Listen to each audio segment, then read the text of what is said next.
एक दिन यशोदा मैया बोली, लाला ए कन्हैया, लाला मोको चारों धाम को दर्शन कराए दे, तीर्थ यात्रा करा दे। तो भगवान बोले, मैया तू तो बूढ़ी है गई है, बूढ़ी हो गई है, अब बुढ़ापे में कैसे दर्शन करेगी सब जगह, कैसे कैसे जाएगी। तो एक काम कर, मैं तेरे लिए सारे तीर्थों को यहीं बुला देता हूं। तो भगवान कृष्ण ने पूरे ब्रजमंडल में धरती के सारे तीर्थों को बुला दिया, आवाहन कर दिया और कहा कि मैया अब तेरी हम यात्रा 84 कोस की कराते हैं।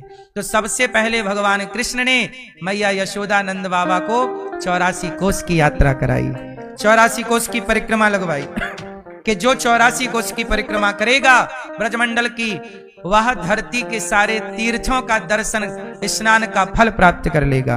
और 84 कोस की परिक्रमा इसलिए कि जो 84 कोस की परिक्रमा करेगा वह 84 लाख योनियों से मुक्त हो जाएगा। धाम का दर्शन कराना चाहें तो कराइए। तो आप लोग भी जिस तरह से जुड़ना चाहें तीर्थ यात्रा से जुड़े। सुखदेव भगवान कहते हैं, निद्रया ह्रियते नक्तम व्यवायेन चवावयः दिवाचार्चे हया राजन कुटुंब भरणेन वा। परीक्षित जी ने कहा, मुझे जल्दी मरना है, मैं क्या करूं। सुखदेव जी ने कहा कि तुम नींद पर कंट्रोल करो, सो मत, जितना जरूरत है उतना सो, बाकी भगवान का चिंतन। तस्मात् भारत सर्वात्मा भगवान ईश्वरो हरि। अच्छा ये बताओ, भगवान कहाँ रहते हैं? आप बताओ। सब जगह। आपने भगवान को देखा? नहीं। आपने भगवान कहाँ रहते हैं? भगवान सब जगह। आपने देखा? आप बताओ भगवान कहाँ रहते हैं? जोर से, हम थोड़ा बहरे हैं। सब जगह रहते हैं। आपने देखा? आप बताओ भगवान कहाँ रहते हैं? यहां हृदय में। तो एक्सरे करा लो हृदय का। देखा आपने भगवान को? आप कह रहे हो अंदर रहते हैं और आप कह रहे हो देखा भी नहीं। तो अंदर रहते हैं कैसे पता लगा कि अंदर रहते हैं जब देखा ही नहीं? तो लाल मैया, भगवान कहां रहते हैं मेरी मां? में। आपने देखा भगवान? देखा नहीं है। देखा है कि नहीं बस ये बताइए। चलो, आप लोगों ने भगवान को नहीं देखा? सुनो, भगवान को, भगवान के 5 रूप होते हैं। पर, बोलो पर, व्यूह, विभव, अंतर्यामी, अर्चावतार। 5 अवतार। पर अवतार, व्यूह अवतार, विभव अवतार, अंतर्यामी, अर्चावतार। सुनो, पर क्या है? परमात्मा। परमात्मा, पर मतलब जो पर ब्रह्म है, जो निर्गुण निराकार है, जिसे देख पाना हमारे और आपके बस का एक भगवान का ये स्वरूप है। दूसरा व्यूह। व्यूह मतलब प्रद्युम्नाय निरुद्धाय नमः संकर्षणाय च। कभी राम बनकर, कभी कृष्ण बनकर, कभी नरसिंह बनकर भगवान प्रकट। तो जिसे नहीं देखा जा सकता वो पर है, पर ब्रह्म। पर जब नहीं देखा जा सकता तो भगवान ने सोचा कि जब लोग हमें देख ही नहीं सकते तो हमारे बारे में बात क्या करेंगे, जानेंगे क्या। इसलिए वो भगवान ने अपने को थोड़ा सरल कर लिया कि मैं भक्तों के बीच में राम बनकर, कृष्ण बन के आपके बीच आ गए। लो भैया मैं देख लो। अभी आप नहीं देख सकते थे, लेकिन अब आप देख सकते हैं। किसके रूप में? राम, कृष्ण, नरसिंह, वामन। फिर विभव। विभव का मतलब है कि वो है व्यापक है। सिया राम मैं सब जग सब में व्यापक रूप से समा गए। फिर अंतर्यामी, अंतर्यामी मतलब सबके भीतर ही आ गए। अभी तो सब जगह थे, अब आपके और हमारे अंतर्यामी रूप में। ईश्वर का एक अवतार है अंतर्यामी, वह अंतर्यामी रूप से सबके भीतर है। अब फिर भी बात नहीं बनी कि चलो भैया राम त्रेता में आए तो त्रेता वालों ने राम को देखा, द्वापर में आए तो द्वापर वालों ने कृष्ण को देखा, पर हम तो कलयुग वाले हैं, तो हम ना पर ब्रह्म को देख पाएंगे, कहां है? ना हमारे लिए राम सुलभ है, ना तो कृष्ण सुलभ है, ना तो कण कण में हमें नजर आ रहे हैं, क्योंकि हमारी इतनी अक्ल, बुद्धि, भक्ति, ज्ञान नहीं है। तब भगवान ने हमारे लिए एक अवतार लिया जिसे अर्चावतार कहते हैं। बोलो कौन सा अवतार? अर्चावतार। तो ये अर्चावतार क्या है?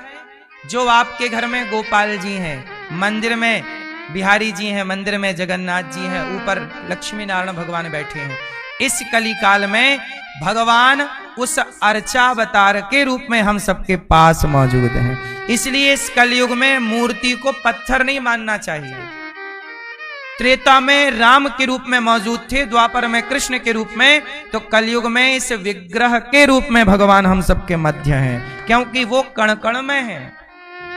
इसलिए मूर्ति को ये नहीं मानना चाहिए कि ये मूर्ति है। मानो तो मैं गंगा मां हूं, मानो तो ये प्रहलाद के लिए खंबे से निकले कि नहीं? बोलो, प्रहलाद के लिए खंबे से, यदि प्रहलाद के लिए खंबे से प्रकट हो गए तो हम भी उस परमात्मा को विग्रह में, मूर्ति में देखें तो बुराई क्या है? इसलिए कलयुग में मंदिर बनाए जाते हैं, क्योंकि इस कली काल में वेद पुराणों में लिखा है कि अर्चावतार के रूप में भगवान प्राप्त हैं, हमारे आसपास हैं, इस रूप में ये बैठे हैं। अब आप कहो कि अब क्या ये भगवान नहीं है? अच्छा एक बात बताओ, आपके मोबाइल में आपके माता पिता दादी दादा की फोटो है आपके मोबाइल पे? क्यों भाई साहब, आप है ना? तो आपके मोबाइल पे फोटो है आपकी माँ पिता दादी दादा, तो फोटो आपकी माँ की ही है कि नहीं? माँ की फोटो। जब आप उस फोटो को देखते हैं, जब आप उस फोटो को देखते हैं तो माँ का स्मरण होता है कि नहीं? बोलो। तस्वीर को देखा तो जिसकी तस्वीर है उसकी याद आ गई कि नहीं? माँ की फोटो देखने से माँ की याद आती है, गुरु की फोटो देखोगे तो गुरु की याद आएगी, ऐसे भगवान का विग्रह देखोगे तो भगवान की याद आएगी। यह स्वरूप, यह प्रतिमा उस ईश्वर का प्रतिनिधित्व कर रही है। भारत, बोलो बोलो भारत। जब भारत के प्रधानमंत्री मोदी जी अमेरिका जाते हैं तो अमेरिका वाले कहते हैं कि भारत भी आया है, जापान भी आया, भारत भी आया, रूस भी आया, जर्मनी भी आया। तो क्या जर्मनी आ गई? जर्मनी का प्रतिनिधि बनके वहां का राष्ट्रपति आया है, भारत का प्रतिनिधि बनकर भारत के प्रधानमंत्री गए हैं। तो प्रधानमंत्री जिस देश में जाएंगे उस देश में भारत की ही मौजूदगी मानी जाएगी। अमेरिका के राष्ट्रपति भारत आएंगे तो बोला जाएगा अमेरिका आया है। बोलो, क्योंकि वो अमेरिका के प्रतिनिधि हैं। ऐसे ही जैसे भारत के प्रतिनिधि राष्ट्रपति और प्रधानमंत्री होते हैं, ऐसे ही भगवान के प्रतिनिधि के रूप में भगवान का विग्रह होता है। ये विग्रह ईश्वर का ही तो प्रतिनिधित्व कर रहा है, इसलिए विग्रह का सम्मान ही ईश्वर का सम्मान। इसलिए हमारे यहाँ विग्रह की अब आप लोग कहते हो मूर्ति तो खाती नहीं पीती नहीं, आप क्यों पत्थर की पूजा करते हो? अरे हम सनातनी कितने अच्छे हैं, हम सनातनी ऐसे हैं, पूरी धरती में केवल सनातनी ऐसा है जो पत्थर का भी सम्मान करता है। जहां नदियों का सम्मान है, समुद्र का सम्मान है, वनस्पति पेड़ पौधों का सम्मान है, जहां माता का सम्मान। बताइए, क्या माता को भगवान का दर्जा किसी ने दिया? बोलो। सनातनियों के अतिरिक्त क्या मजहबी पंथ वाले लोग, क्या बताओ, क्या मुसलमानों के यहां मां को अल्लाह का दर्जा है? क्या बाप को अल्लाह का दर्जा है? नहीं, लेकिन यहां पिता को, मां को भगवान का दर्जा है। मेरी मां भगवान है। बोलो हाँ। मातृदेवो भव, पितृदेवो भव। बोलो हाँ। तो हमारा सनातन सबके सम्मान में ही ईश्वर का, हम लोग ये मानने वाले लोग हैं कि हमारा भगवान सब में है, और जो सब में है तो हम किसका अपमान करें?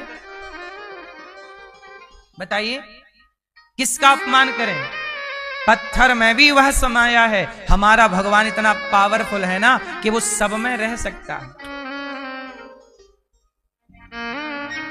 सनातन की खूबसूरती समझिएगा मेरी मां। इसलिए सनातन धर्म के आगे ना दुनिया का कोई भी सनातन के पांव की धूल भी नहीं हो सकता कोई। सनातन के बारे में लोगों को जानकारी ना होने से लोग धर्म परिवर्तन कर लेते हैं। बोलो हाँ कि ना? इसलिए मेरी मां, सनातन को जानना बहुत जरूरी है, सनातन को समझना बहुत जरूरी है। तो मंदिर में कौन बैठे हैं? आप लोग कहते हो हमने भगवान को नहीं देखा। अरे कलयुग में इसी रूप में है, मानना पड़ेगा। 2 और 2 कितना हुआ? क्यों होते हैं 4? क्योंकि आप यही परंपरागत पढ़ते आए हैं। क्यों? 2 और 2 कितना? 2 और 2 4 क्यों होते हैं? 2 और 2 4 ही क्यों होते हैं? इस पर कोई प्रश्न नहीं खड़ा करता। जो पढ़ते आए हैं उसे स्वीकार करते चले जा रहे हैं। बोलो हाँ। तो जब 2 और 2 4 को स्वीकार किया है तो मंदिर में बैठे भगवान को स्वीकार क्यों नहीं करना है? मुसलमान अल्लाह को स्वीकार करता है, कुरान को स्वीकार करता है। मुसलमान कभी कुरान के खिलाफ नहीं जाता, मुसलमान कभी अल्लाह के खिलाफत नहीं करता। जब मुसलमान अल्लाह को स्वीकार कर रहा है तो फिर हम ईश्वर को स्वीकार क्यों ना करें? ईसाई चर्च को स्वीकार कर रहा है, ईसाई चर्च को स्वीकार करता है, मुसलमान मस्जिद को स्वीकार करता है, तो हम मंदिर को स्वीकार क्यों ना करें? क्यों? सवाल पूछना जरूरी है, उत्तर भी देना जरूरी है। इसलिए हम कहते हैं सवाल पूछा करो। सनातनों में ही केवल सवाल जवाब है, और दुनिया के यहां कोई सवाल आप पूछ भी नहीं सकते। सवाल पूछ लोगे तो मिर्ची लग जाती है दुनिया में। हमारे यहां सवाल जवाब की परंपरा है, क्योंकि हम प्रमाणित हैं, बिल्कुल साइंटिफिक हैं, वैज्ञानिक तरह से हम समझा सकते हैं और समझ सकते हैं। सनातन धर्म वैज्ञानिक धर्म है। हमारे यहां सवाल जवाब का अधिकार है, औरों के यहां सवाल जवाब का अधिकार? बोलो हाँ। इसलिए भगवान कहां है? अच्छा एक बात बताओ, ए मैया, आखिरी बात इस प्रसंग की, ये बताओ कि आपने जो कपड़ा पहना है उसमें कपड़ा है कि धागा है? हैं? तो मूल में क्या है? जोर से। आपने जो साड़ी पहनी है उसमें साड़ी है कि धागा है? एक एक धागा निकाल लिया जाए ना तो साड़ी बचेगी ही नहीं। तो साड़ी है ही नहीं, है क्या? धागा। लेकिन बोला क्या जा रहा है? साड़ी। शर्ट बोली, ये रुमाल है, ये क्या है? बोला रुमाल जा रहा है, पर धागा निकाल लूं एक एक तो रुमाल बचेगा। रुमाल का अपना कोई अस्तित्व नहीं है। अस्तित्व किसका है? धागे का। ऐसे ही आपका और हमारा कोई अस्तित्व नहीं है। जैसे धागे से रुमाल बना, धागे से साड़ी बनी, ऐसे परमात्मा से हम और आप और ये संसार बना। जैसे रुमाल का कोई अस्तित्व नहीं है, अस्तित्व किसका है? धागे का। ऐसे ही आपका और हमारा कोई अस्तित्व नहीं, अस्तित्व है भगवान का। अच्छा, आप कितने चीजों से मिलकर बने हैं? 5। कौन कौन सी? बेटा आप बताओ, चश्मा वाली बहन, आप कितने चीजों से मिलकर बने? ये बहन बताएगी आपके पीछे। आप में 5 हैं कि नहीं? तो ये बताओ कि जल कौन है? आप जल हैं कि ईश्वर जल हैं? जल कौन है? जल के रूप में भगवान है कि नहीं? इसलिए भगवान का एक नाम है निराकार। निराकार बोलते हैं, निराकार। नीर, नीर मतलब पानी का आकार, निराकार। नारायण, नारायण, भगवान का नाम नारायण क्यों पड़ा? चलो बताओ।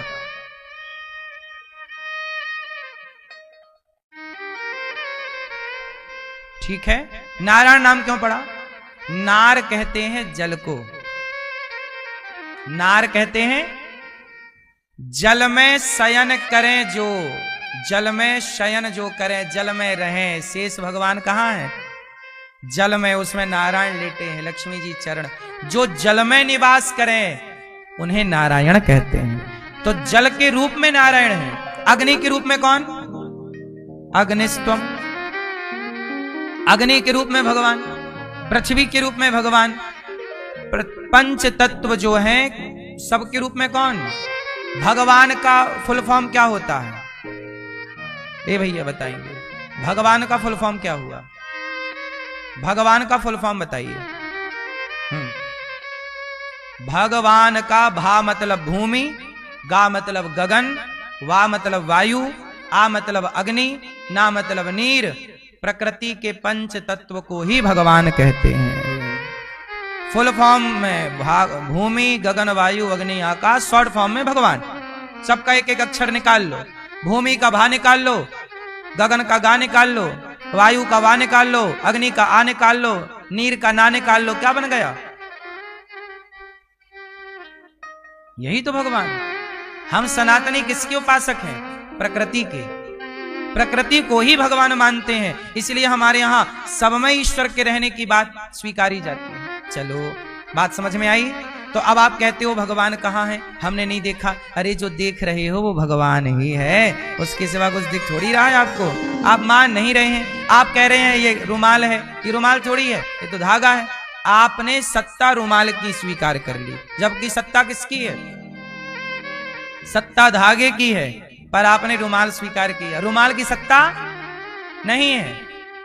ऐसे ही आपकी और हमारी सत्ता किसकी सत्ता है? ईश्वर ही ईश्वर हैं। केवल व्यवहार में कहा जाता है कि ये आप हैं, ये हम हैं। सुखदेव भगवान कहते हैं, देखो अंते नारायण स्मृति, भगवान का स्मरण करना चाहिए। सत्याम क्षितौ किम कशिपो प्रयासैर बाहु स्वसिद्ध्येयुपवर्हणै किम। ज्यादा हाय हाय नहीं, संतोष जीवन में होना चाहिए। 10 लक्षणों का वर्णन, यत् कीर्तनम, यत् स्मरणम, यदीक्षणम, यद वंदनम। सुखदेव भगवान ने भगवान की स्तुति की, सृष्टि का क्रम सुनाया। और विदुर जी महाराज की पावन कथा सुनाते हैं कि जब विदुर जी भगवान जब धराधाम को छोड़कर गए तो विदुर जी को याद किया। विदुर जी ने मैत्रेय जी से सवाल किए कि भगवान ये संसार कैसे रचते हैं, क्यों बनाते हैं? आओ अब प्रश्न को आगे ले चलें। भगवान ने ये दुनिया बनाई, पूछो जरा क्यों बनाई? हाँ आप लोग कहते हैं ना, दुनिया बनाने वाले क्या तेरे मन में समाई, काहे को दुनिया बनाई तूने, काहे को दुनिया तो दुनिया बनाने वाले क्या तेरे मन में समाई?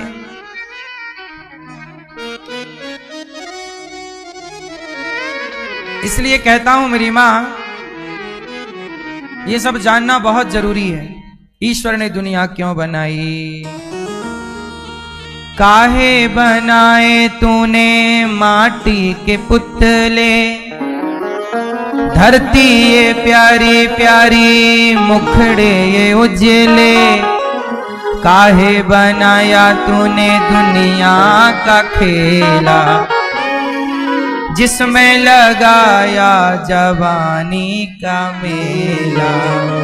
गुपचुप तमाशा देखे बाहर तेरी खुदाई, काहे को दुनिया बनाई।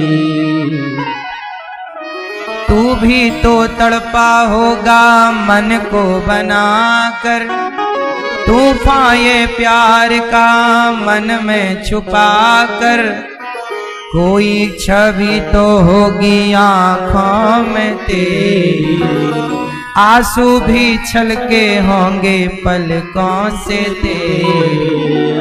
बोल क्या सूझी तुझको, काहे को प्रीत जगाई, काहे को दुनिया बनाई,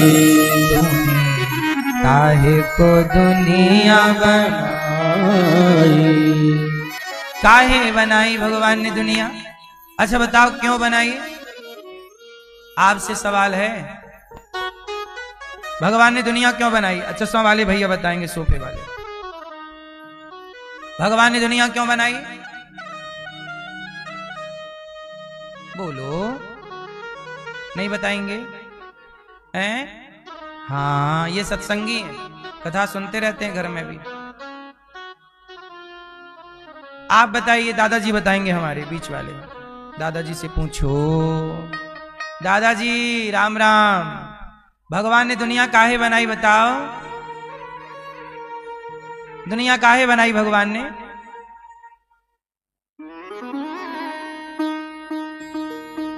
जलेबी खाने के लिए? हा?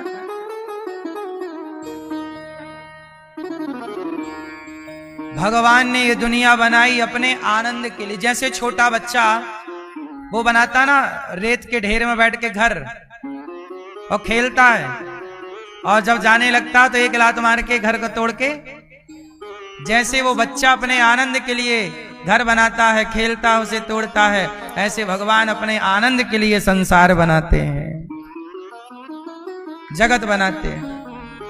अच्छा एक बात बताओ, भगवान ने जगत बनाया तो ये सब सामान मटेरियल कहां से लाए होंगे? जैसे आप लोग घर बनवाते हो तो सरिया लाते हो, ईंट लाते हो, सीमेंट लाते हो और कंक्रीट इत्यादि सब लाते हो।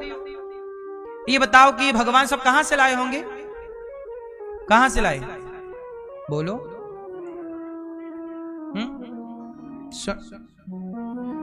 ये संसार कहां से बना? भगवान से बना। कैसे बना? जैसे मकड़ी जाल बनाती है।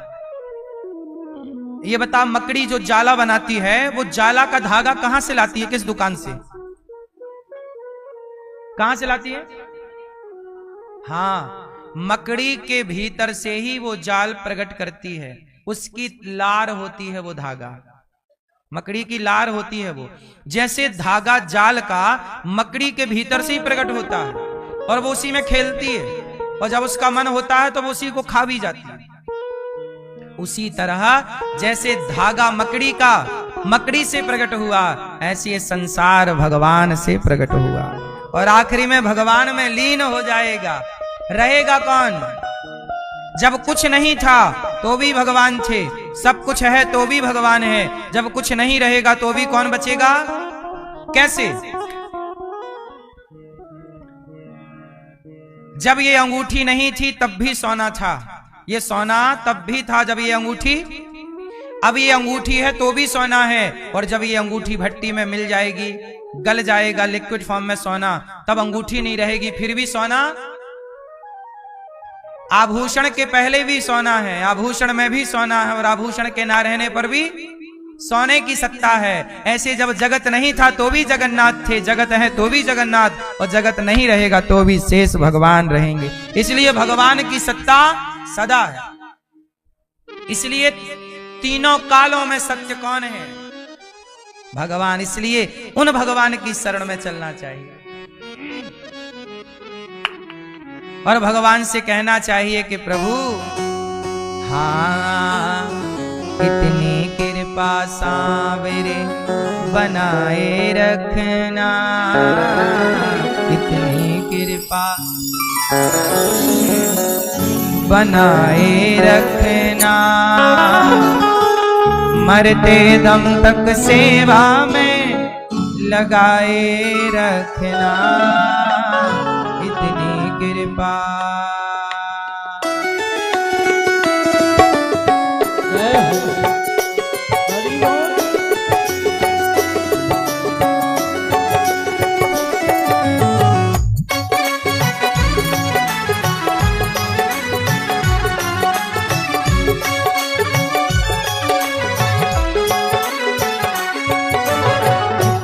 कृपा सांवरे बनाए रखना। अब विदुर जी महाराज मैत्रेय जी के पास बैठे सवाल कर रहे हैं। मैत्रेय जी उत्तर दे रहे हैं। क्या उत्तर दिया? कि भगवान सृष्टि कैसे करते हैं। तो आओ मैं आपको समझाऊं कि भगवान सृष्टि कैसे करते हैं। सबसे पहले भगवान नारायण अपनी नाभि से कमल में ब्रह्मा जी, और ब्रह्मा जी से अन्य ऋषियों का प्राकट्य हुआ। ब्रह्मा जी के शरीर से मनु और शत्रुपा की उत्पत्ति हुई। मनु शत्रुपा की 3 बेटियां और 2 बेटे हुए, आकुति, देवहूति और प्रसूति। आकुति का विवाह रुचि प्रजापति से, देवहूति का विवाह करदम जी से। करदम जी की 9 बेटियां हुई, ब्रह्मा जी के 9 मानस पुत्रों से विवाही गई।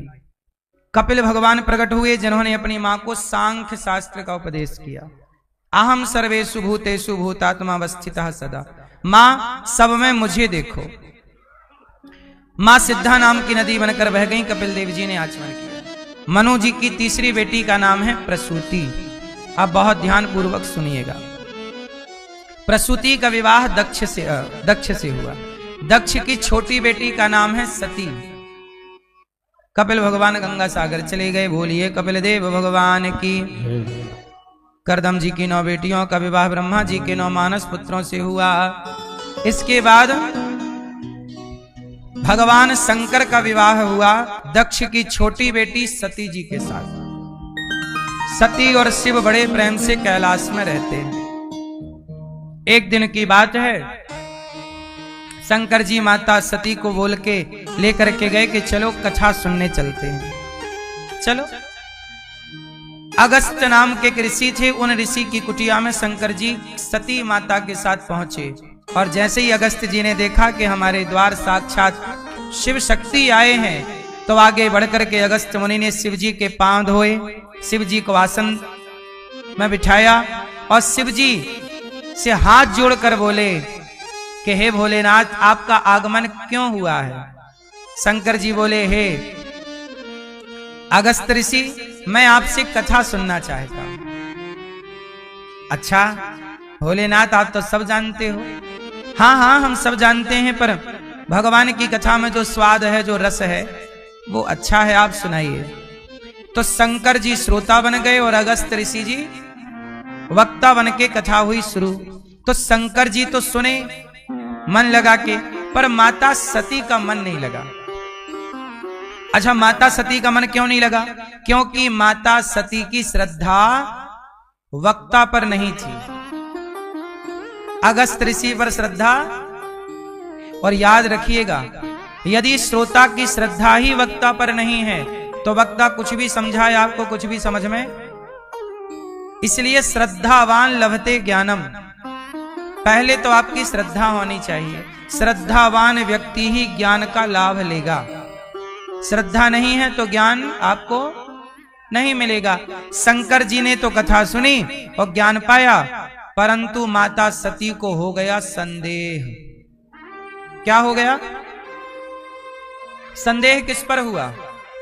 जब भगवान शंकर ने कथा सुनी, अगस्त जी ने पूरी कथा सुनाई, अब वहां से शंकर जी विदा हुए, चलो कैलाश चलें वापस।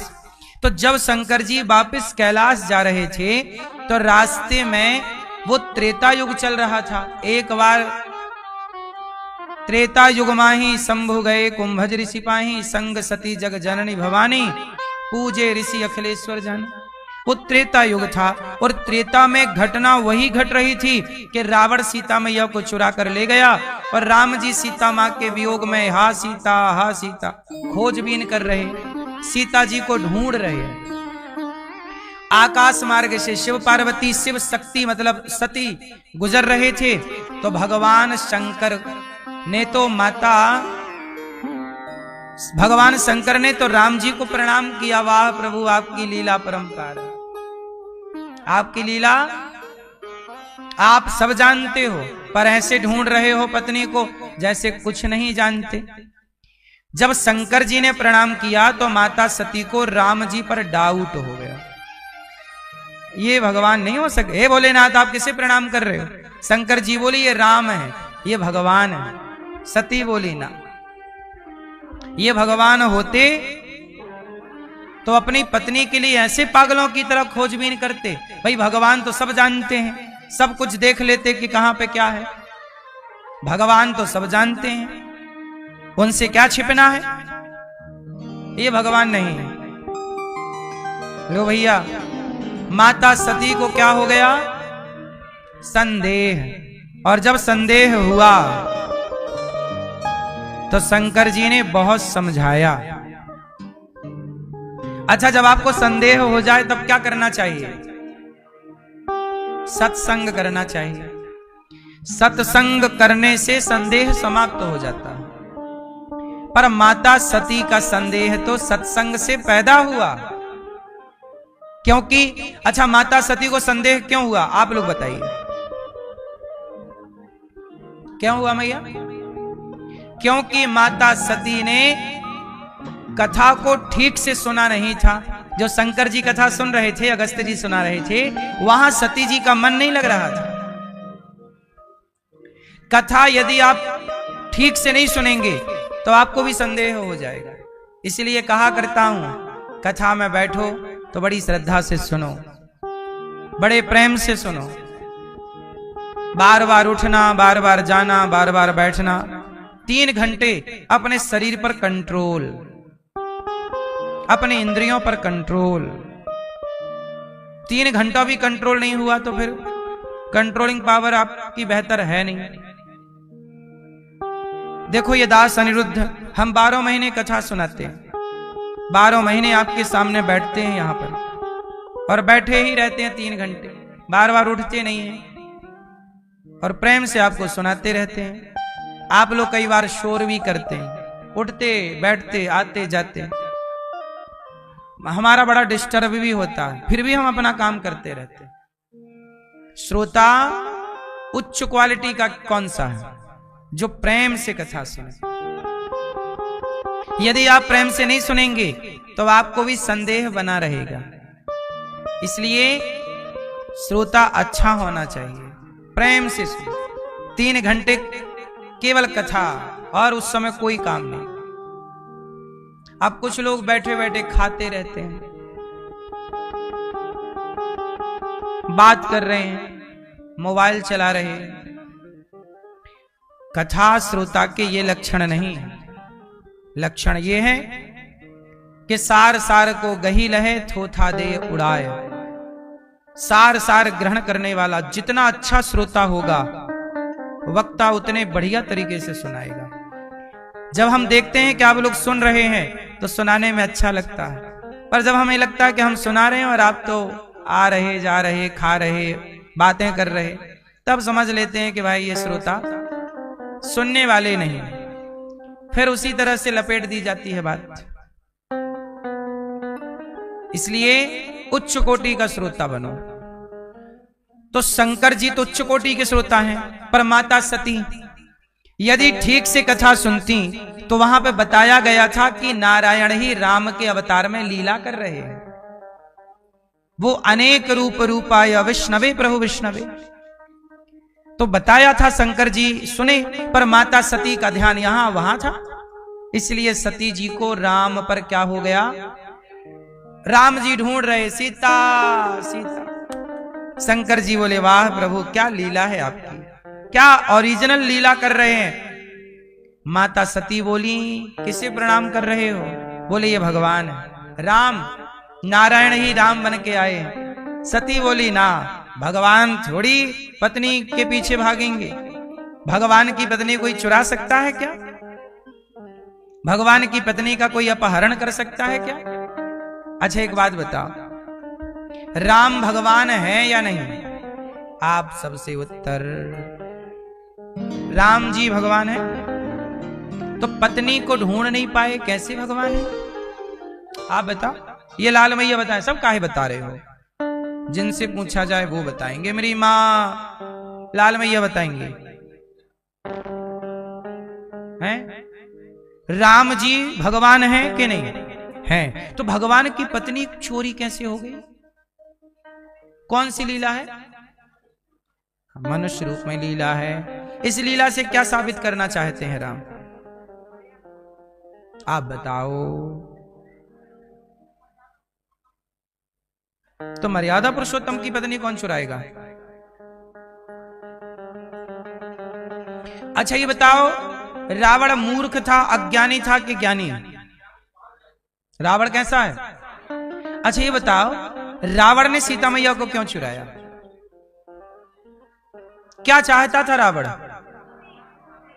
हैं? रावण क्या चाहता था? यहां रावण क्यों चुराया, इसके दो उत्तर ठोस हो सकते हैं, अन्य कारण बहुत सारे हैं। रावण ने सीता मां को क्यों चुराया? जो सबसे मूल कारण है वो ये है कि रावण जान गया कि राम नारायण है और सीता लक्ष्मी। रावण सोचा कि खर दूषण सम मोहि बलवंता, तिन्हीं को मारे बिनु भगवंता। खर दूषण को यदि राम ने मार दिया है, राम जी ने किसे मार दिया? तो रावण समझ गया कि खर दूषण भी रावण की तरह बलवान थे। रावण समझ गया कि खर दूषण को भगवान ही मार सकते हैं और कोई। रावण समझ गया कि भगवान का अवतार हो चुका है, अब मैं अपना काम बनाऊं। रावण बोला कि लंका के लोग बड़े पापी हैं, ये तपस्या करेंगे नहीं, भक्ति करेंगे नहीं, तो ऐसा करता हूं मैं राम से विरोध कर लेता हूं और राम के हाथों अपने लंका वालों को मरवा दूंगा। तो राम के हाथों मरने से इनकी वही गति हो जाएगी जो तपस्या करके बड़े बड़े साधु संत प्राप्त करते हैं। तो रावण का ये प्लान है। रावण ने क्या, अच्छा एक तो ये रावण के द्वारा सीता मां को चुराने का प्लान है, किसी बहाने राम हमारे द्वार पर, एक तो ये कारण। दूसरा कारण है कि रावण बहुत बड़ा पंडित है, ज्ञानी है। रावण ने राम की परीक्षा ली कि मैं देखता हूं कि राम भगवान है कि। अच्छा रावण ने राम की परीक्षा ली, कैसी परीक्षा ली? मारीच के पास गया। मारीच कहां रहता था? मॉरिशस। आज मॉरिशस नाम की जो जगह है, देश है, वो मारीच की नगरी से नाम पड़ा मॉरिशस। रावण गया मारीच के पास, मामा जी राम राम, आओ। तो रावण बोला, मारीच मामा मेरे हाथ से मरना पसंद करोगे कि राम के हाथ से?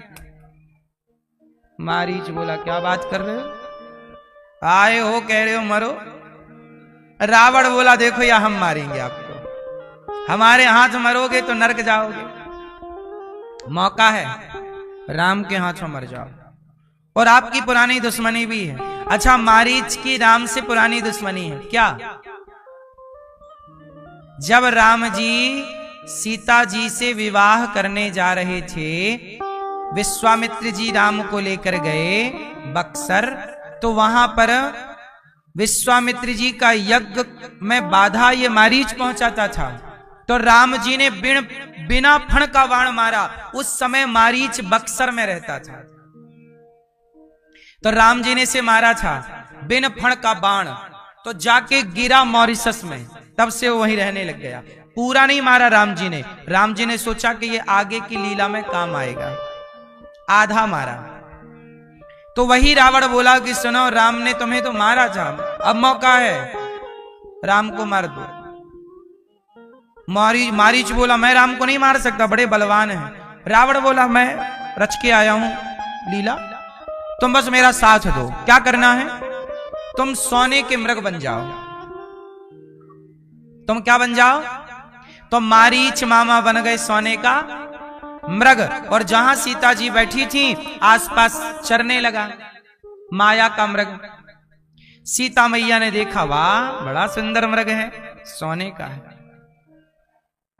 सीता मैया ने कहा राम जी से, प्रभु आओ,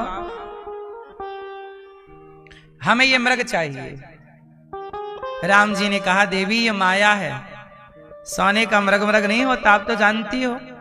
नहीं नहीं नहीं नहीं, इस जंगल में शायद होता हो, अपन लोग इस जंगल में नए नए हैं ना, शायद यहां होता हो, हमें ये वाला मृग ला के दो।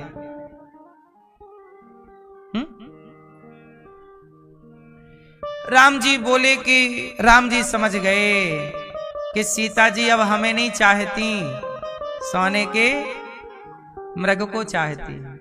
और यदि सीता जी सोने के मृग को चाहती हैं, सोने को चाहती हैं, तो सीता जी को हम सोने की लंका ही भेज देते हैं, खूब सारा सोना देख लेंगी।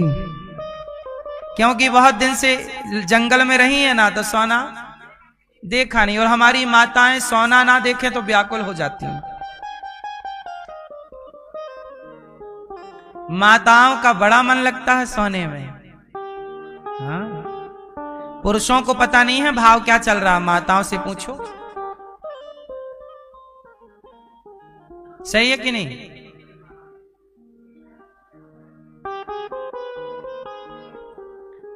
स्त्री सोने की ओर आकर्षित होती है, इसलिए जो स्त्री को फंसाते हैं ना, वो लोग सोने का ही आभूषण स्त्री को देते हैं, अंगूठी दे दी। इसलिए आज के लड़के वड़के जो लड़कियों को फंसाते रहते हैं ना, वो सोने चांदी से तो फंसाते हैं, और इन्हें लगता है कि सोना है।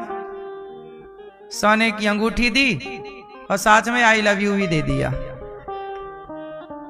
और बदले में उसका पूरा शोषण कर लिया लड़की का, और शोषण करके बाद में च्युइंगम को चबा के थूक के चले गए। इसी को कहते हैं लव जिहाद। बोलो हाँ। आप लोग ना फंस जाना मेरी बहनों, कोई आई लव यू दे, कोई सोने की अंगूठी दे, सोना चांदी दे, मत फंसना। कोई तुम्हें मोबाइल दिलाए, कोई तुम्हें गिफ्ट दे, मत फंसना। कोई तुम्हें कोई क्यों देगा, और यदि देगा तो बदले में कुछ लेगा। फ्री में कौन किसे क्या दे रहा है, और लेगा क्या? तुम्हारे शरीर तुमसे मांगेगा, तुम्हारा चरित्र तुमसे मांगेगा। और यदि तुमने उसकी अंगूठी ली तो चरित्र मांगेगा, तो तुम मना कर पाओगी? रावण ने तो सीता मां का अपहरण किया था, आज के रावण तो चरित्र का अपहरण कर लेते हैं। क्यों? सावधान, मारीच सोने का मृग बन के गया। आज भी बहुत सारे मारीच हैं जो रूप बदल के आपके आसपास घूम रहे हैं। कई मुसलमान ऐसे हैं जो हिंदू बने घूमते हैं और लड़की को फंसाते हैं, बाद में पता चलता है कि अब्दुल है। अभिषेक नाम रख लिया था, अभिषेक बना घूमा, बाद में पता चला कि अभिषेक नहीं है, ये तो अब्दुल है। यही लव जिहाद है, यही मारीच है, रूप बदल के घूम रहा। ये घटना बीत गई, सीता जी के टाइम पर ऐसा नहीं है, आज भी ये घटनाएं रोज घट रही हैं। आप नहीं समझ पाओ तो हम क्या करें। सीता मां के पास मारीच आया, सोने का मृग बन के चरने लगा। राम जी गए तो भागा, जंगल में, घोर जंगल में राम जी को लेके चला गया, बड़ी दूर। और जब राम जी ने बाण मारा तो क्या बोला उसने? हा लक्ष्मण। क्या बोला? लक्ष्मण बोला। क्यों बोला? प्लानिंग थी कि तुम लक्ष्मण बोलना तो सीता जी को लगेगा कि राम संकट में है, और राम की आवाज में बोलना, वो माया भी था ना। सीता जी को लगा कि लक्ष्मण, राम जी पुकार रहे हैं, जल्दी जाओ। लक्ष्मण जी बोले, माता, राम को कोई संकट नहीं हो सकता, राम भगवान है। सीता मैया बोली नहीं नहीं जाओ, लक्ष्मण जी नहीं जा रहे हैं। सीता मैया ने डांट दिया, बड़ा कठोर डांटा। लक्ष्मण जी रोने लग गए। मां क्या कह रहे हो? बेचारे लक्ष्मण रेखा खींचकर, मां इससे बाहर ना चली जाना, ये बड़ा माया का नगर है, यहां राक्षस बहुत है। लक्ष्मण जी चले गए। और यहां जब लक्ष्मण जी गए, अच्छा रावण ने राम की परीक्षा क्या ली? रावण ने कहा कि यदि सोने का मृग मैं मारीच को बनाकर भेजूंगा, यदि राम पहचान गए कि ये सोने का मृग नहीं मारीच है, तब तो मैं जान लूंगा कि राम भगवान है, और यदि ये पीछे भाग गए तो समझ लूंगा कि कोई मनुष्य है। रावण ने राम की परीक्षा ली और राम जी जानकर रावण की परीक्षा में फेल हो गए। क्या हो गए? फेल हो गए। राम कई बार फेल हो जाने से ही पास होते हैं। सही? राम जी जानते सब हैं, पर रावण को चकमा दे दिया राम जी ने। रावण आया, लक्ष्मण जी भी चले गए, अकेली सीता मां घबरा रही हैं। तब तक रावण आ गया, भिक्षाम देहि। रावण बोला भिक्षा दो। सीता जी फल लाई और रख दी, बोले ले लो। बोले नहीं, लाओ यहां बाहर। लक्ष्मण रेखा रावण को जला रही थी, अंदर नहीं घुस पा रहा था। रावण बोला यहां लाओ। सीता मैया बोली मेरे देवर की आज्ञा है कि मैं बाहर ना जाऊं, आप यहीं ले लीजिए महाराज।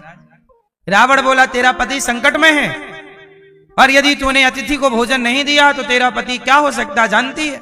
अब तो डर गई सीता मां कि अतिथि देवो भव, पता नहीं अतिथि का अपमान करने से क्या हो जाए। रावण साधु बनकर आया।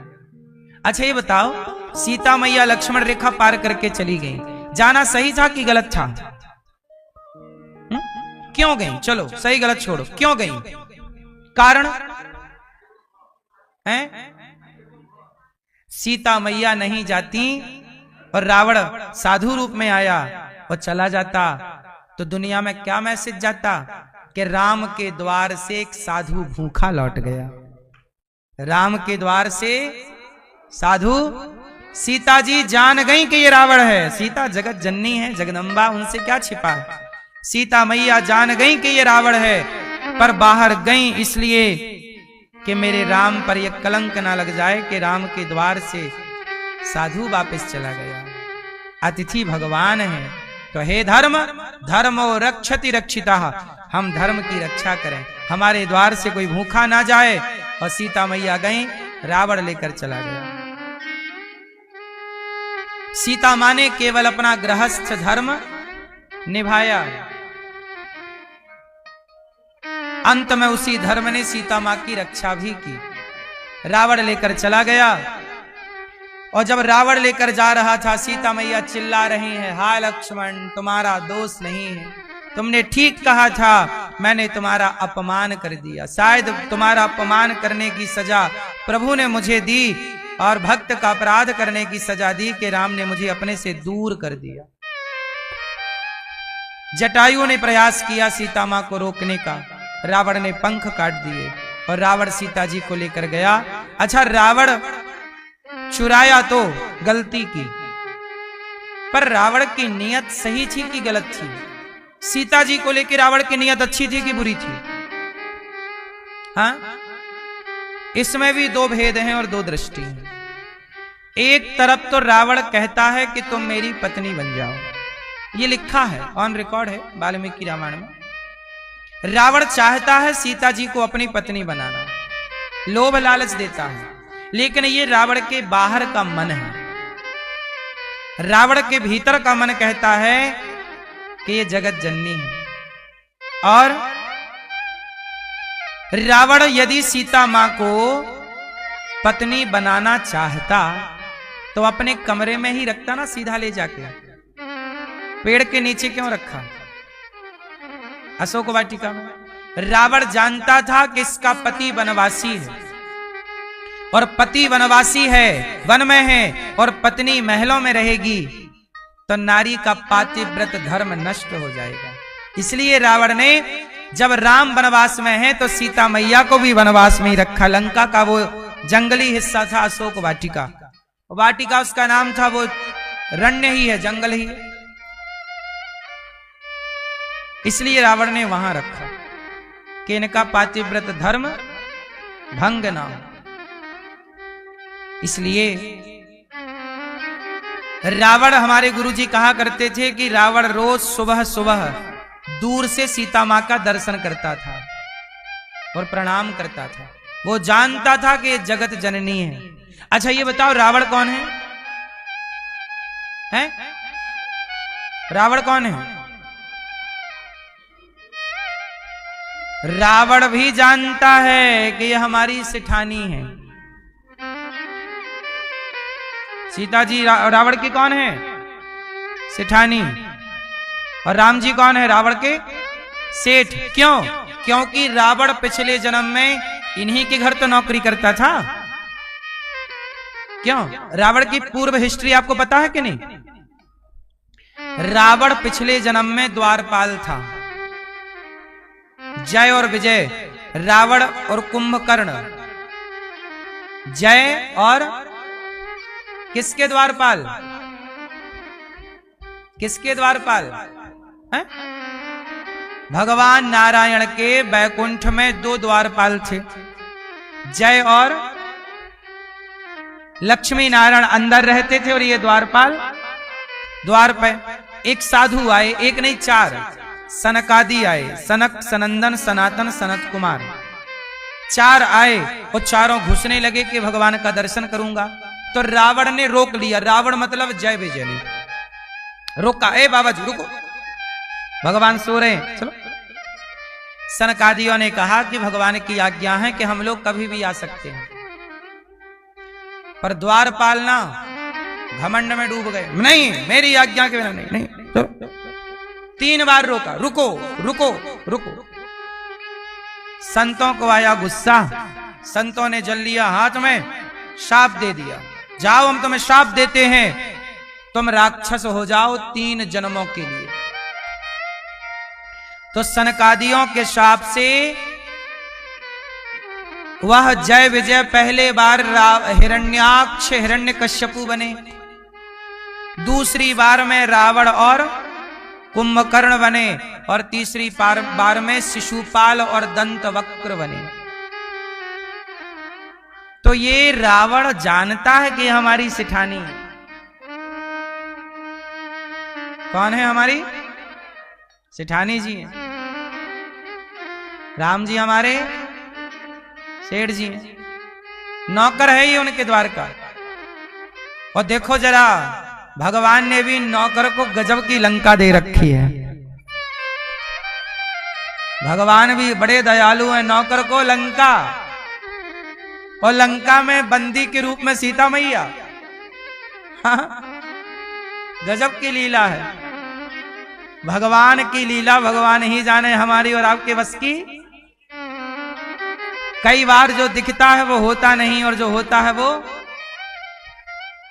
ये देखो ऐसा है, ये सब प्रभु की लीला है, उन्हीं का परिकर है पूरा। ये तो हम जैसे जीवों को मैसेज देना है। रावण भी कोई सामान्य थोड़ा है, भगवान का पार्षद है भैया। रावण भी भगवान का, और याद रखना बैकुंठ में जो भगवान के पार्षद हैं उनके भी चतुर्भुज हैं। रावण कोई मामूली नहीं है, भगवान के दिव्य पार्षद हैं। अब जरा आप सोचो कि जब भगवान के द्वारपाल जय विजय हैं, तो ये सोचो कि वो जय विजय ने कितनी तपस्या, कितनी भक्ति की होगी, तब भगवान के द्वारपाल बने। सोचो। और एक गलती हो गई, संत का तिरस्कार करके तो पतित हो गए। इसलिए कहता हूं, तुम्हारी तपस्या कितनी भी बड़ी हो, पर यदि तुम साधु संतों का निरादर करोगे, अपमान करोगे, तुम्हारा पतन हो सकता है। इसलिए कहते हैं कि साधु संत ऋषि मुनियों का अपमान ना किया करो। साधु संत बेचारे सीधे साधे भगवान का चिंतन कर रहे हैं, तुमसे कभी कभी रोटी मांग लेते हैं, तुम्हारा मन है तो दे दो, नहीं मन है तो कोई बात नहीं। कोई तुम्हारे घर चोरी तो करते नहीं है, लेकिन आजकल ना संतों को ही लोग अपमानित करते रहते हैं, कहते हैं ढोंगी है, पाखंडी है। साधु क्या कर रहा बेटा? राम राम जप रहा, दिन भर सीता राम, राधा राधा, कृष्ण कृष्ण राम। क्या कर रहा है? भजन ही तो कर रहा है। बोले बाल बढ़ा लिए, साधु बन गए। तो भैया ये बताओ, तुम्हारे घर चोरी कर रहा है क्या साधु? है? तुम्हें दिक्कत क्या है? साधु अपनी मौज मस्ती में जी रहा है, फुटपाथ पर सो जाता है, जो दे देते हो खा लेता है, भजन करता है, भगवान के भरोसे है। फिर भी लोग संतों को अपमानित करते हैं। और जो लोग गलत कर रहे हैं, बॉलीवुड के द्वारा सनातन का कितना नुकसान हुआ। बॉलीवुड के लोगों ने किस तरह मूवियां बना बना के सनातन को अपमानित किया। बॉलीवुड के लोग गुटखा बेच रहे, शराब बेच रहे, गलत चीज बेच रहे, जुआ बेच रहे। उन्हें आप लोग गलत नहीं कह, उन्हें ढोंगी पाखंडी नहीं कह रहे हो आप।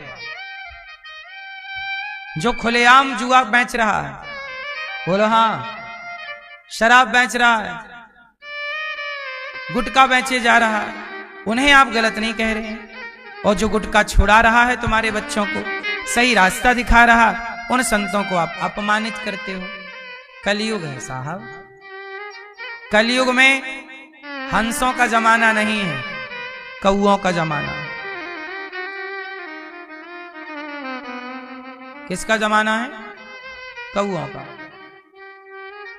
इसलिए कहता हूं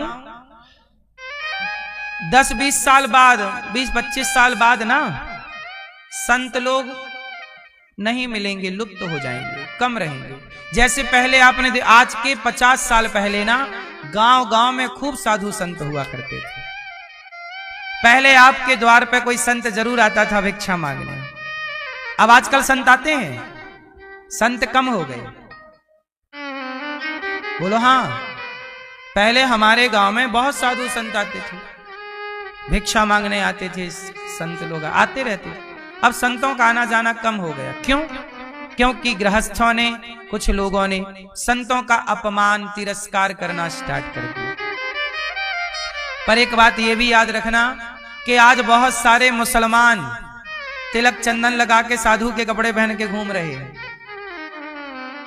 आधार कार्ड जरूर देख लेना चाहिए कि भाई साहब दिखाओ आधार कार्ड, क्या हो तुम, है ना? रावण भी तो साधु ही बनकर आया था, गलत आ गया। तो कुल मिला के हम आपको कहना चाहेंगे कि सही संत का सम्मान हो और गलत को आप पहचान लो, ये आपकी क्षमता होनी चाहिए। अब क्या हुआ? रावण तो जान गया कि कल्याण होना ही है। सीता मैया को रावण ले गया, राम खोज रहे सीता। अब सती जी देखी ये भगवान नहीं हो सकते। शंकर जी ने समझाया कि ये भगवान है, मोहित हो गई। नहीं, शंकर जी बोले क्या करना है? बोले मैं परीक्षा लूंगी। और सती मैया गई परीक्षा लेने। और क्या बनकर गई? क्या बनकर गई? सीता। और राम जी के आगे गई। राम जी ने पहचान लिया, माता जी प्रणाम। बोले बाबा कहाँ है? सती माता बोली प्रभु मैं तो सीता बनकर खड़ी हूं, आपने कैसे पहचान लिया? बोले आप सीता नहीं है, मैं जानता हूं मेरी सीता तो रावण ले गया। सती जी बोली जब आपको पता है कि रावण ले गया तो काहे ढूंढ रहे हो? राम जी बोले लीला चल रही है, टाइम पास। कैसे टाइम गुजरे? आप लोग बूढ़े बूढ़े ताश खेल के टाइम पास करते हो, राम जी भी थोड़ा सीता सीता कहा। सती जी बोली आपका टाइम पास है। राम जी बोले हाँ हम जान रहे हैं कि रावण ले गया। तो प्रभु फिर आप जब पता है कि रावण ले गया तो आप रावण को क्यों नहीं मारते? राम जी बोले मारेंगे, थोड़ा गम खाओ, रुको मारेंगे। रावण को मारने के पहले हम अपने भक्तों को तो लॉन्च कर दें। इस लीला से भक्तों को लॉन्च करना है। किसे लॉन्च करना है? हनुमान जी को। राम जी तुरंत रावण को मार देते तो हनुमान जी का लंका जाना, पता लगाना, पूंछ में आग लगाना, सुंदरकांड कहां से आता? तो भक्तों को भगवान कहते हैं कि मैं अवतार लेके ही इसलिए आया हूं कि अपने भक्तों की महिमा जगत तक पहुंचाऊं। लोग मुझे जाने पर मेरे से ज्यादा मेरे भक्तों को जाने। ये राम कह रहे हैं सती जी से। बैठो। अब सती जी पानी पानी, हे भगवान, हम तो समझ रहे थे कि कुछ नहीं जानते। राम जी बोले कि हम रावण को मार देते ना सती जी, तो फिर हमारे विभीषण को कौन जानता, सबरी को कौन जानता, और अभी हमारा जटायु आगे इंतजार कर रहा है हमारा, उसे कौन जानता? बोलो मेरी मां, मैया, ओ भैया, सुन रहे हो ना? तो राम जी कह रहे हैं कि मेरे भक्तों को, और सुनो, मेरे बंदर भालू, अभी मुझे गिलहरी भी लॉन्च करनी है। राम जी डायरेक्ट रावण को मार देते ठा, तो वो गिलहरी जो राम सेतु बनाने में भी अपना योगदान, राम जी अपनी लीलाओं का विस्तार कर रहे हैं। राम जी अपनी लीला का, सच बताएं, रावण भी राम की लीलाओं के विस्तार में सहयोगी है। रावण सीता मां को ना चुराता तो राम को कौन जानता? बोलो। राम के इस लीला में रावण की भूमिका बहुत बड़ी है। अच्छा, एक भूमिका और है, बताओ किसकी? वो कौन है कि जिसको पूरी रामायण से यदि एक नाम हटा दिया जाए तो राम का कोई बहुत ज्यादा चित्रण और चरित्र ना रह जाएगा? कौन है? हां, माता कैकेयी। पूरी रामायण से यदि आप माता कैकेयी को हटा देंगे तो राम की कोई कथा ही नहीं रहेगी। राम की कथा बनाने में कैकेयी मां का और रावण का बहुत बड़ा योगदान है। इसलिए संत जन तो रावण को भी प्रणाम करते हैं कि रावण तेरे को भी प्रणाम करेंगे, तेरे कारण हमारे राम का यश बढ़ा है, तेरे कारण हनुमान जी का यश बढ़ा है, तेरे कारण अंगद जी का यश बढ़ा है, तेरे कारण तू सीता को ना चुराता तो वो गिलहरी को कौन जानता, ये बंदर भालुओं को कौन जानता? बोलो हां। इसलिए हम सनातनी गलत को भी सही दृष्टि से देखते हैं। बोलो हां। इसलिए रावण भी राम की लीला में सहयोगी है। किसको दोषी देंगे? सीता मैया चली गई लंका, ये सीटी कौन बजा रहा है? अब सती जी बोली, प्रभु मैं समझ गई कि आप भोले बाबा समझा रहे थे हमारी, तब समझ में भोले बाबा कह रहे थे कि राम मनुष्य नहीं भगवान है। सती जी बोली नहीं नहीं, मैं तो परीक्षा लूंगी। और जब आ गई तो राम जी ने समझा दिया। अब सती वापस गई, शंकर जी ने कहा हो गया कार्यक्रम? माता सती बोली कार्यक्रम तो हो गया, पर अब कोई बहुत ज्यादा मैंने कोई कार्यक्रम किया नहीं, कुछ नहीं हुआ, मैं तो गई और राम जी को प्रणाम करके आ गई। शंकर जी समझ गए झूठ कह रही हो देवी, झूठ बोलना पाप है नदी किनारे।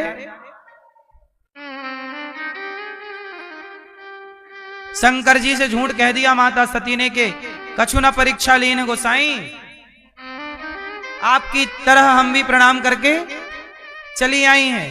शंकर जी ने लगाया ध्यान, देखा सब चित्रण सामने आ गया। अच्छा, सती जो कीन चरित्र सब जाना, सारा चरित्र शंकर जी से क्या छिपना था भैया, जान गए। शंकर जी ने सती मां का परित्याग कर दिया। अब हमारी तुम्हारी दोस्ती नहीं रहेगी, कट्टी।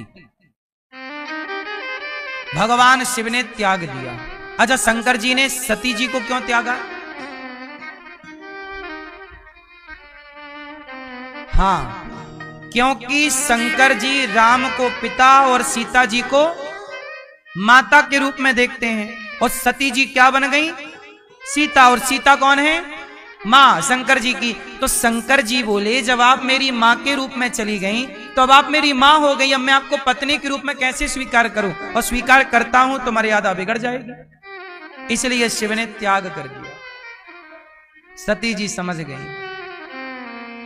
87,000 वर्षों की गहरी समाधि में चले गए शंकर। इसलिए मेरी मां पत्नियां बात मानती नहीं है। शंकर जी ने रोका था मत जाओ परीक्षा लेने। मान लिए होते तो ये समस्या खड़ी।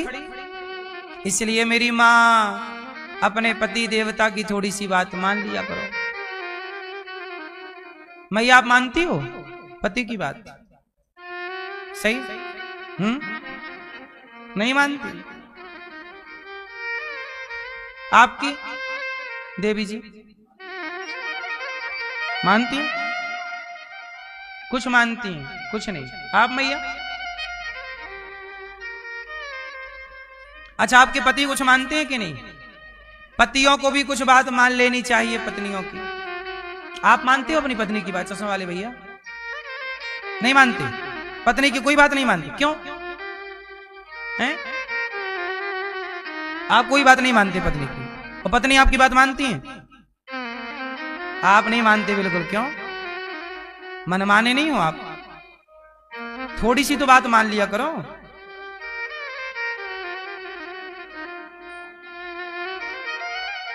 कहां आपकी पत्नी? मैया ही आपकी बिल्कुल नहीं मानते? मान जाते हैं? अच्छा।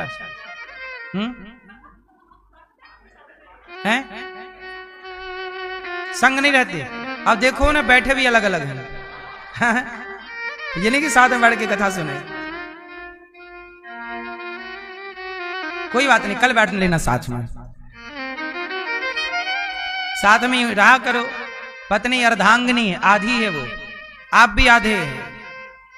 पत्नी 50, पति 50, टोटल 100।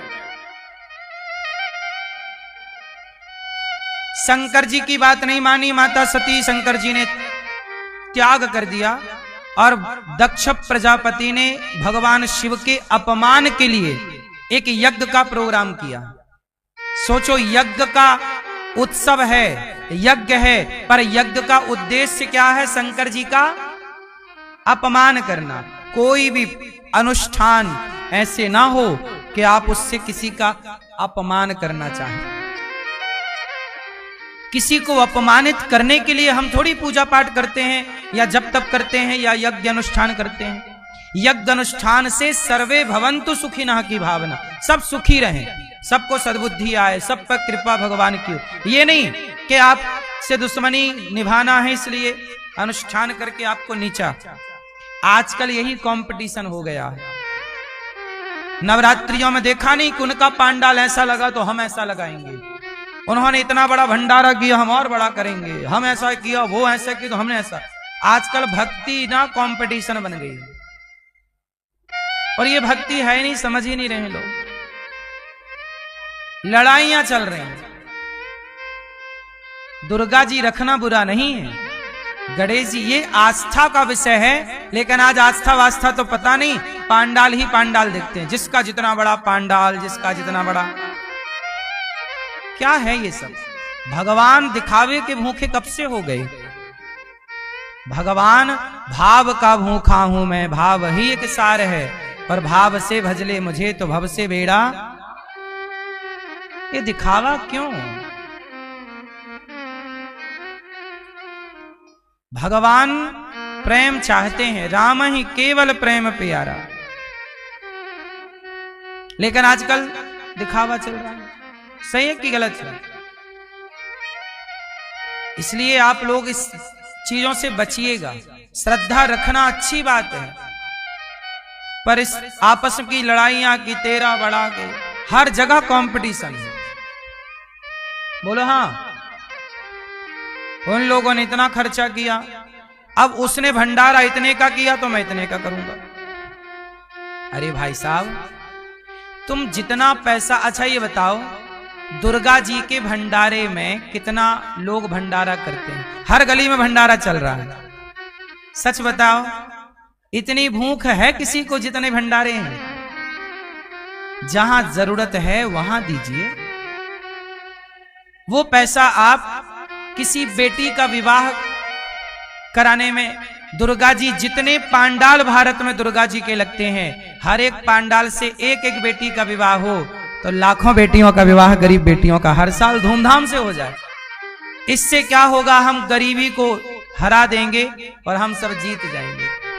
ये दास अनिरुद्ध अभी इसी मंच से यहां पर 3 गरीब परिवार की बेटियों का विवाह है। बेटियों का पहले भी यहां कई बेटियों का विवाह हुआ है। हम कोशिश करते हैं कि जितना अच्छा होता चले, जितना अच्छा हो अच्छा। क्यों मेरी मां? तो यहां 3 गरीब बेटियों का विवाह है। उन बेटियों में किसी की मां नहीं है, किसी के पिता नहीं है। वो जो दुल्हा बन के लड़का आएगा उसमें भी कोई गरीब है, कोई किसी की मां नहीं, किसी का पिता नहीं, जरूरतमंद बेसहारा परिवार है। यदि हमारे और आपके थोड़े से प्रयास कर लेने से किसी की जोड़ी बन रही है तो गांठ जोड़ दो। कहते ना, रिश्ते 2 को जोड़कर 1 कर दो। रिश्ते जोड़ना बहुत बड़ा पुण्य है और रिश्ते तोड़ना बहुत बड़ा।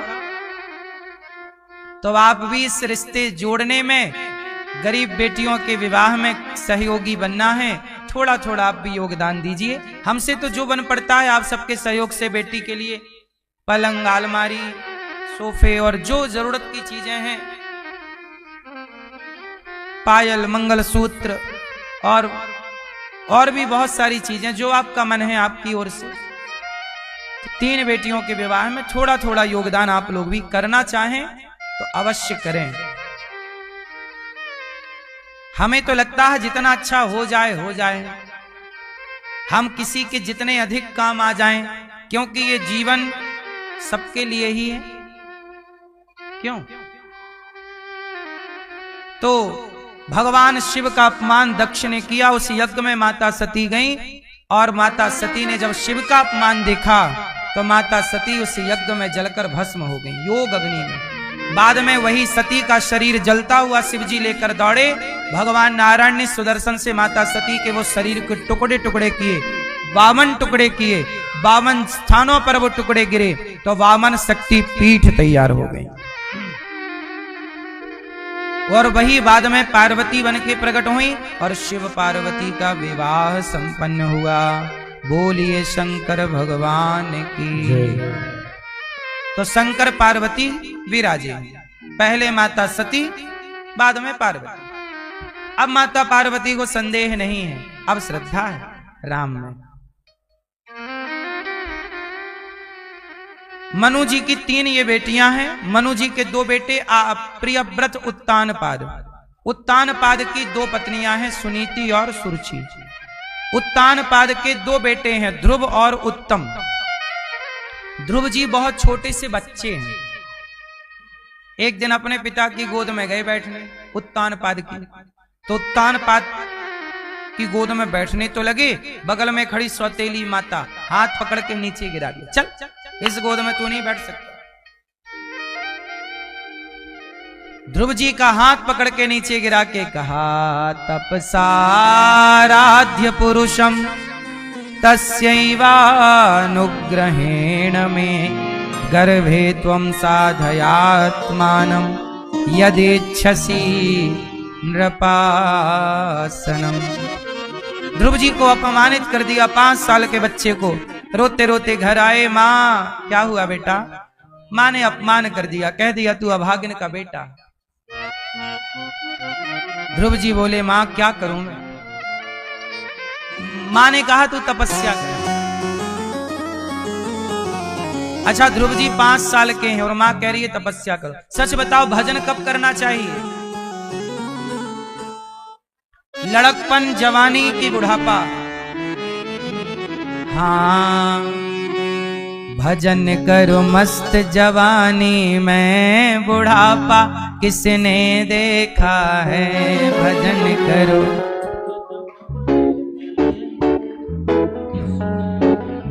अच्छा भजन नहीं करें जवानी में तो, और बुढ़ापे में भजन कोई नहीं करे तो मेरे पास एक उपाय है। क्या? तू डूब के मर जा रे चुल्लू भर पानी में, तू डूब के मर जा रे चुल्लू भर पानी